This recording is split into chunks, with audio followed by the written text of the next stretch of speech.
Welcome to Agri-Pulse Newsmakers, where we aim to take you to the heart of ag policy. I'm Spencer Chase. Our guest this week is South Dakota Republican Dusty Johnson, who joins us to discuss this week's hearings focused on the cattle industry. But first, here's this week's headlines. The Biden administration is investing big bucks in food aid for Yemen and 5 African countries. All told, the Department of Agriculture plans to spend the entirety of a $282 million humanitarian trust to buy American commodities like wheat for food aid. There will also be another $388 million investment from the Commodity Credit Corps to cover shipping and handling of the commodities. As we discussed on last week's show, many African countries rely on the Black Sea region for their wheat, presenting acquisition challenges as the war there continues. The Surface Transportation Board played host to a hearing that included a healthy amount of frustration from the ag community. USDA Deputy Ag Secretary Jewel Bernal was among the speakers who called for greater transparency and data reporting from the nation's rail shippers. Representatives from several farm groups also testified, including the National Grain and Feed Association. NGFA said its members currently face a daily risk of having to slow or shut down their operations based on inconsistent rail service. And finally, cattle industry leaders testified in a pair of Ag Committee hearings on Capitol Hill. On Tuesday, Senate Ag examined a pair of industry bills, including a measure to require certain amounts of cash trade in different regions throughout the country. Then on Wednesday, House Ag members questioned a panel of ranchers and the CEOs of the 4 largest meat packers in the country. South Dakota Republican Dusty Johnson has been actively involved in cattle policy discussions in recent years and has introduced a handful of bills on the subject. When we spoke to him, we asked him, after 8.5 hours of testimony and a baker's dozen worth of witnesses, where does Congress go from here? Well, I think the marching orders are pretty clear, and they've been clear for a couple of years. You know, you had this great gathering of 6 organizations in Phoenix a couple of years ago, and they settled on a 3-prong approach. Focus on transparency, focus on building additional capacity, and focus on enforcement. That's what I've been working on. Mm-hmm. So one of the things that we heard yesterday was Chairman Scott talking about, as the hearing wrapped up, that he was working on legislation to address what he called beef industry market imbalances. What form would you expect that legislation to take? Well, I don't know. I mean, I do know that Chairman Scott seems to be he said he's keeping an open mind, but he really seems to be listening a lot to Senator Grassley and Senator Grassley's approaches. And there are lots of good things in the Fisher-Grassley bill, but there are also things in that bill that are not consistent with the areas of consensus coming out of the Phoenix meeting. And I would just say this, we have made slower progress on beef market, cattle market policies in the past because we haven't been able to unify the livestock industry. We've been fighting with one another. That's why it's so important to focus on those consensus areas that came out of the Phoenix meeting. I just hope David Scott, as he moves forward, works on things related to transparency, adding capacity outside of the big 4, and then enforcement. If he does something other than that, it could be counterproductive. And one of the things that I didn't hear in the things that you were hoping for there was a regional cash trade mandate. That's obviously such a big piece of that Fisher and Grassley bill. Wondering, in your mind, we see that bill has a ton of support in the Senate, quite a bit of co-sponsors, a number of which are on the Senate Agriculture Committee. Your thoughts on the prospects of that legislation in the House? Well, I think our number one goal when we're dealing with the cattle markets is, number one, do no harm to producers and consumers. And I don't know, maybe 50-14 or maybe regional numbers could be a good thing. We just don't have enough evidence that that's the case yet. The overwhelming majority of studies that have analyzed this indicate that it could have negative repercussions for producers. Listen, I don't know what the truth is, but I do know that what we should do in the first instance is gather more information about AMAs, like through my cattle contract library. Then I think we'll be better positioned to make long-term decisions in a way that might not negatively impact producers. One of the things that we heard yesterday from that hearing was the president of the National Cattlemen's Beef Association sort of asking Congress to take a bit of a hands-off approach on this issue until there are more results seen from the Department of Justice investigation. That was one of the things that they asked for coming out of that Phoenix meeting, was an update on the DOJ investigation as well. but waiting until DOJ has acted, do you think that's a realistic timeline for Congress? Well, I think you need to take everything that he said, Mr. Schiefelbein, in context. I mean, he did talk about moving forward on those 3 areas of agreement. I mean, he did explicitly endorse my cattle contract library and the Spanberger-Johnson Butcher Block Act. So it's not like he was saying just tread water until DOJ actually shows us the receipts. I think he was talking about, before we make much larger, less predictable changes to the market, let's make sure we've got better information at hand. And I understand where he's coming from. Mm-hmm. Have you heard anything from DOJ at this point about the status of their investigation? No, and honestly, I don't expect that we would. I mean, that's disappointment. I think, one thing that Mr. Schiefelbein said yesterday is that the monsters under the bed go away when you turn on the light. And it is amazing how important it can be to have light shed on these issues. I don't think it's good for the packers. It's not good for producers. It's not good for consumers to have the DOJ work, or in different instances, P&S work being done behind closed doors. I mean, let's have them do their investigation, and then regardless of what they find, let's have them release their findings. That's not their standard operating procedure. In general, they only release a report if they find wrongdoing. I think that's the wrong approach. We'll be right back with more from Johnson right after this. Regenerative poultry production is a process by which nature can actually recapture and restore the energy that is being taken out of a space. Farm Credit helped Rahi build his dream of regenerative poultry farming and encouraging fellow immigrants to find community in agriculture. Nothing beats a farm. I'm just pursuing happiness. Learn more at farmcredit.com/beginning. Welcome back. After a thorough discussion of the hearings that took place on Capitol Hill this week, we turned our discussion with Johnson to a broader look at the beef industry's reform efforts that lie ahead, and also some other legislative issues. Well, I try not to complain about being frustrated with the pace of Congress, because it seems like it's all too easy for members to do that. But I would say we passed out my cattle contract library back in December. It had 410 yes votes. The Senate could have done this thing by UC the next day. They've chosen not to. And unfortunately, this is like, 10th verse, same as the first when it comes to, cattle policies. We too often in the livestock space let the perfect be the enemy of the good. The cattle contract library isn't a silver bullet, so let's just not act on it. We'd be better off if we had that thing implemented now, gathering information, pulling back the screen on alternative marketing agreements, giving us more information. We'd be better positioned to take the next step. This is a marathon. If we don't ever take that first step, we're never going to cross the finish line.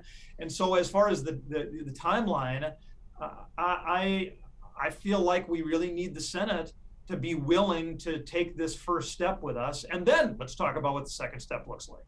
Mm-hmm. Another piece of legislation that you've been involved in, kind of shifting away from cattle politics, has been that Ocean Shipping Reform Act. We've seen House action, we've seen some Senate action, but the action has not been on identical pieces of legislation. Where do we go from here on that? Is this an issue where the House is going to accept the Senate language, or is this an issue where you expect some kind of conference? Well, I'm not getting a lot of sense from my colleagues that they want to take the Senate bill. I think there are some good things in the Senate legislation. There are frankly more areas of agreement between the House and Senate than there are areas of discrepancy. But I've talked to a lot of key leaders, and this is particularly true on the Democratic side, who just feel like the Senate bill doesn't do enough.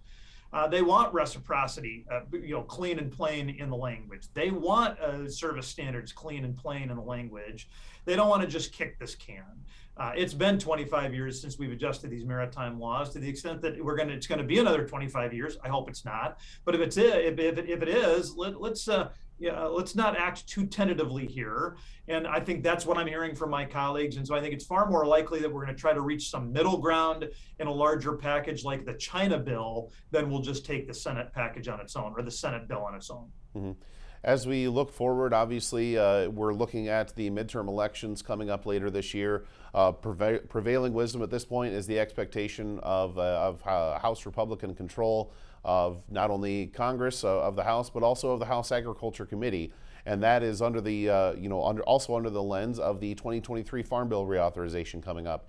Wondering, as a member of the House Ag Committee on the Republican side of the aisle, how would Republican control of that committee influence the final product that would be that 2023 Farm Bill? I would tell you, I am really looking forward to the 2023 Farm Bill. I think we've got some important areas that we can make some improvements. And I think one area where I've been a little disappointed with my Democratic colleagues is how slow we have been to get some of these hearings on what the 2023 Farm Bill should look like. I feel like we're just a little bit out of position.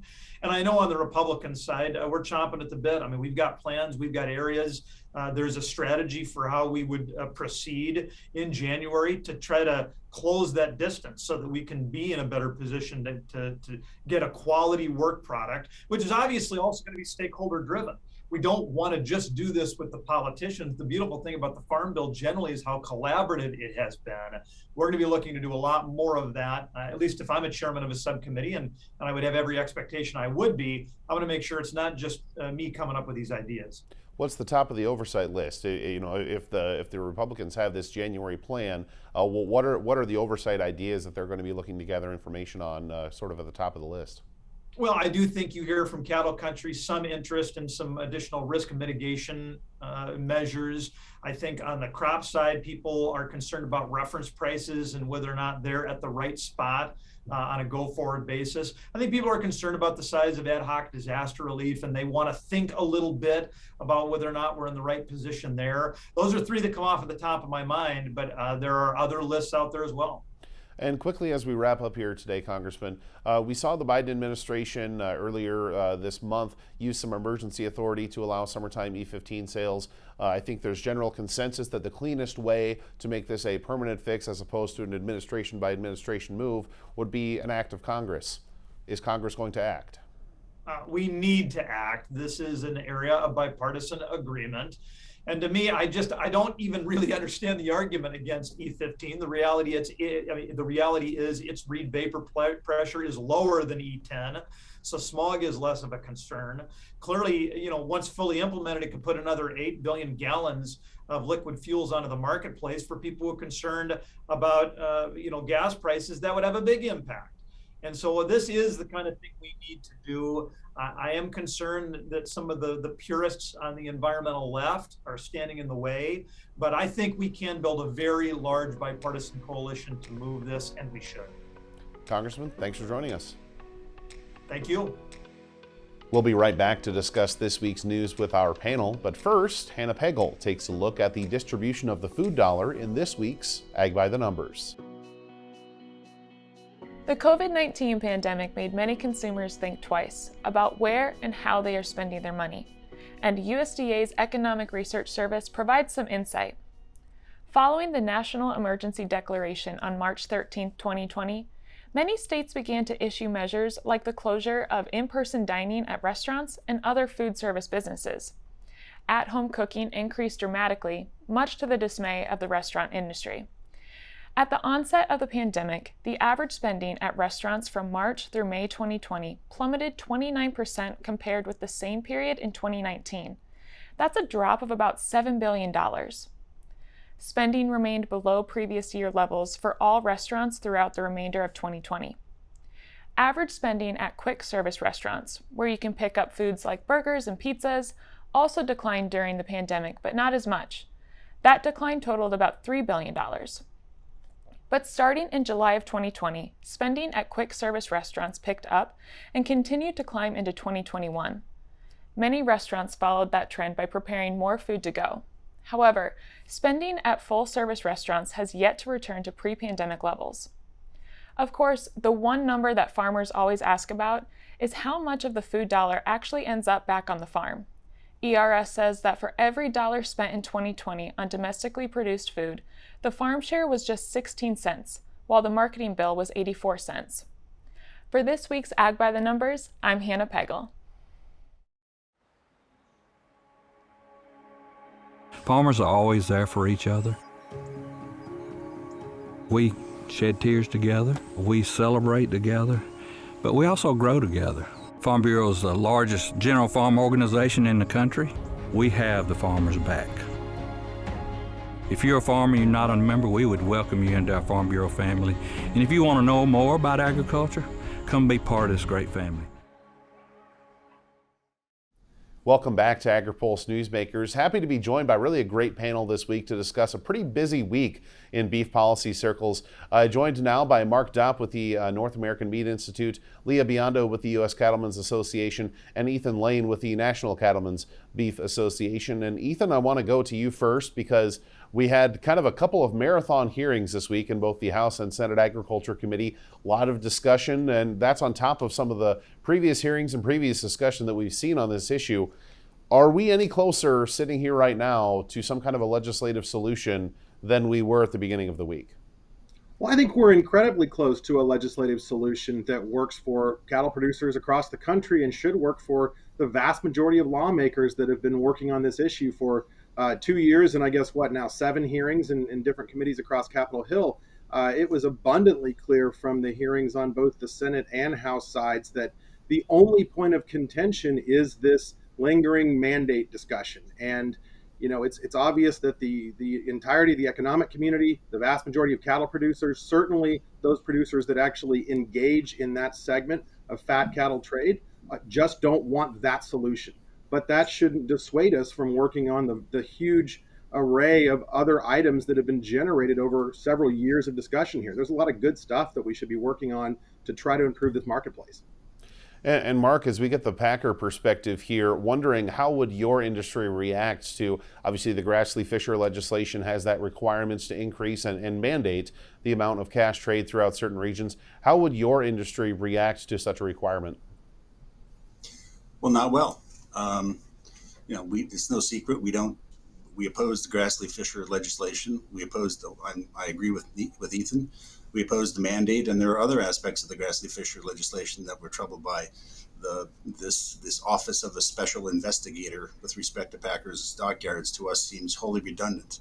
But back to the mandate, government interference and government mandates are never a good idea. It seems to us that a mandate, as you see in the Grassley-Fisher legislation, is simply telling producers in particular, it's government interference. It's telling producers how they have to market their cattle, and basically it's picking winners and losers in the marketplace. So we're opposed to it. We're opposed to other aspects of the Grassley-Fisher bill. What is the issue for Packers with the increased participation in the cash market? Why do we not see more participation there as the market currently stands? Again, I'm back to the fundamental point of it takes two to make a contract, right? So if you have AMAs being used by producers or offered or being requested by producers, and that's how they want to market their cattle, then producers, especially as we saw from all of the economic analysis done with respect to Grassley-Fisher and the incredible costs that it would impose in the Southern Plains in Texas and Oklahoma, New Mexico, et cetera. Again, the government shouldn't be intruding. I can't think of another industry in which the government tells companies how they have to buy their inputs. And that's, again, it's the government picking winners and losers in the marketplace. And we're opposed to that. So, Lia, we've heard from two groups now that are opposed to that legislation on the panel, but U.S. Cattlemen's stands in support of that legislation. Walk us through why USCA feels this is the right approach. Yeah, Spencer, I don't mean to point out the obvious here, but of course the two market participants that are primary suspects of the Grassley-Fisher bill would be opposed to it. Those producers that enter into alternative marketing arrangements have a great thing going for them. So I don't blame them for wanting to not be forced out of that market. And of course, this bill doesn't even attest to that. So we're not picking winners or losers. This isn't a new regulation. This is simply putting sideboards on an existing regulation, which is the mandatory price reporting program. We know that there's research out there that a thinning cash marketplace causes issues in the cattle marketplace. It leads to vertically integrated industry. And so what we're hoping to do here is prevent the cattle industry from going the way of the chicken or hog industries in terms of becoming vertically integrated. And of course, one of those primary components of an alternative marketing arrangement is you have to promise your entire cattle supply to just one packer, thus beginning a vertically integrated industry. But Lia, we also saw this week some analysis, and it was a repeated economic analysis, that maybe the price discovery that could be produced as a result of this legislation might not, or the price transparency might not necessarily lead to better price discovery, might not lead to better prices. USDA's thoughts? Of course. So Dr. Coons put out his own analysis of the bill and has stated that this idea of a thinning negotiated cash trade is his entire life's work. We have yet to see Dr. Coons put out a solution that works for him, frankly. The solution that works for the U.S. Cattlemen's Association is mandating this minimum negotiated cash trade. We'll be right back with more from our panel right after this. Looking closer, seeing further. That's how we do it. At Curious Plot, we're driven to find what's next for agriculture, animal care, and food. We stay curious because that's what it takes to grow understanding. That's how we plot strategies and tell stories that get results time after time. Marketing, communications, and consulting that look closer and see further. Curious Plot. We can't wait to help you tell your story. Welcome back. Wednesday's House Agriculture Committee hearing included a pointed question directed at the leaders of the meatpacking companies about whether or not collusion was taking place in their industry. We asked NAMI lobbyist Mark Dopp his thoughts on that question and the hearing as a whole. These allegations about collusion, the four CEOs responded absolutely correctly, and we reject categorically and unequivocally any such allegations. They're completely unfounded. So, I mean, frankly, I thought the question yesterday was a little bit out of bounds. So, that being said, can the sector be competitive for producers and still profitable for packers? Is that solution out there? Absolutely. I mean, we need to remember a couple things. The four firm concentration ratio that they talk about, the big four, that status has been in place for the better part of 30 years. And in that time frame, we've seen packers make money, we've seen producers make money. And the cycle is what it is. I mean, Mr. Scott's chart yesterday showing how the packer margin had gone up starting in 2015 is incomplete because it didn't show the significant margins that producers were making in the 5 years before that. So, we need to have a complete picture here. You heard time and time again yesterday about the cattle cycle and how there are times when the packers make money and there are times when the producers make money. That's just the way it is, and that's likely to be the way it always is. And let me also say, with respect to Lia's comment about vertical integration, at least one of the CEOs yesterday said that he did not foresee, nor do I foresee, the type of vertical integration occurring in the cattle industry that has occurred elsewhere, in the chicken industry in particular. One other point to make, we need to remember also, and this came across yesterday with respect to the first panel, the panelists, and I thought, by the way, Mr. Scheffelbein did a very, very nice job. Those cow-calf producers that were on the first panel do not sell to the packers.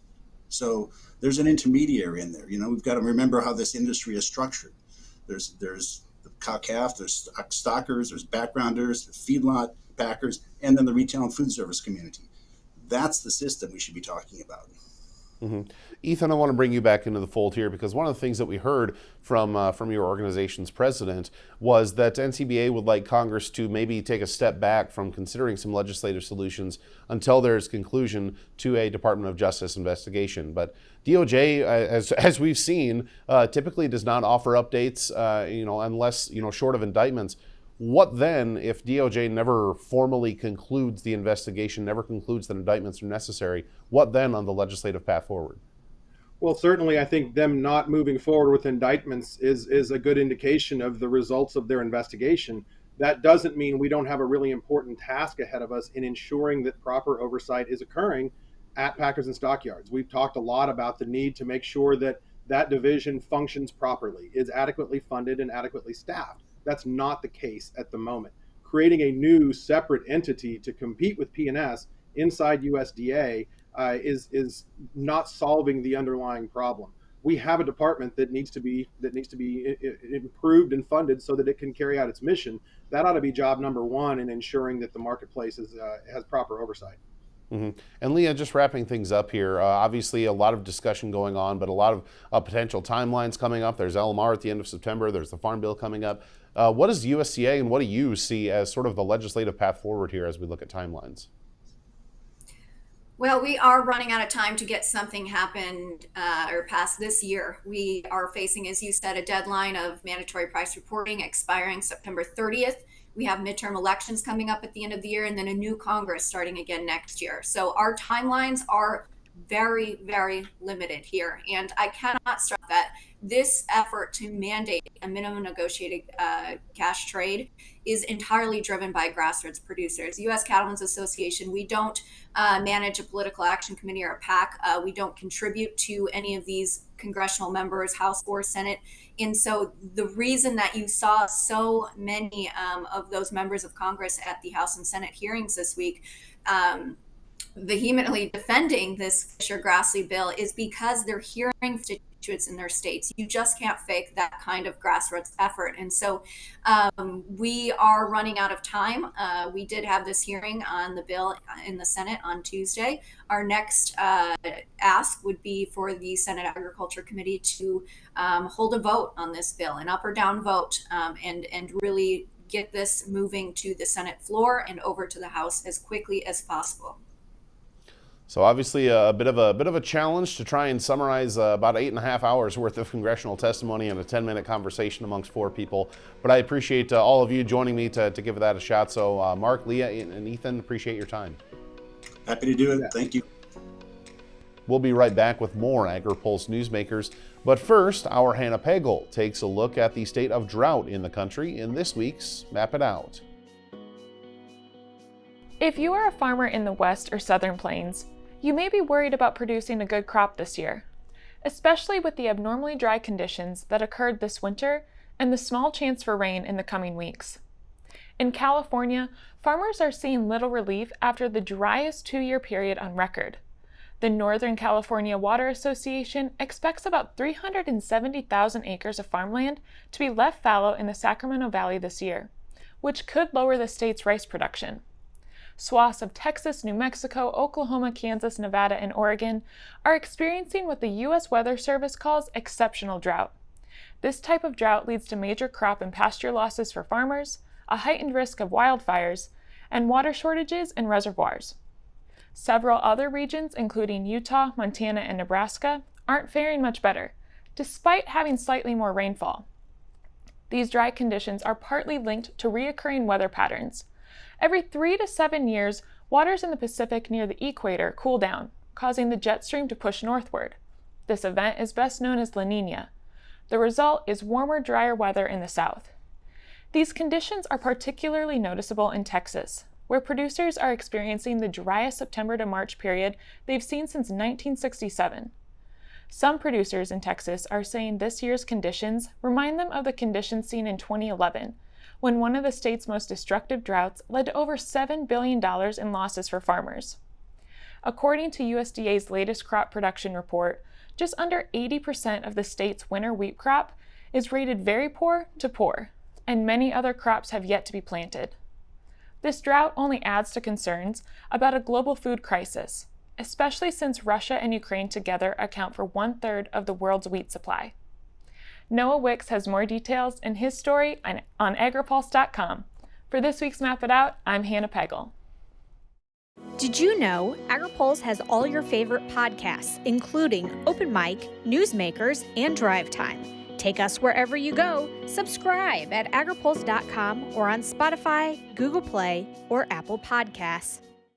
Agriculture Future of America is a nonprofit building transformational leaders in food and agriculture. AFA prepares college students to join the workforce as innovative and engaged young professionals who will shape the future of agriculture. Head to agfuture.org to find out how you can get involved. Thanks again for tuning in for another episode of Agri-Pulse Newsmakers. Before we let you go, here's what's on the horizon for the week to come. The House will not be in town, but the Senate will be in session. A Senate Appropriations Subcommittee plans to convene a Wednesday hearing to look into the budget for the Forest Service. USDA plans to reopen its weekly farmers market and the People's Garden, giving the public a look at agriculture on the National Mall. And I'm looking forward to welcoming my friends from the National Association of Farm Broadcasting for our annual Washington Watch event. As always, stay tuned for the latest developments in food and ag policy on Agri-Pulse.com. For Agri-Pulse Newsmakers, I'm Spencer Chase. Have a good one.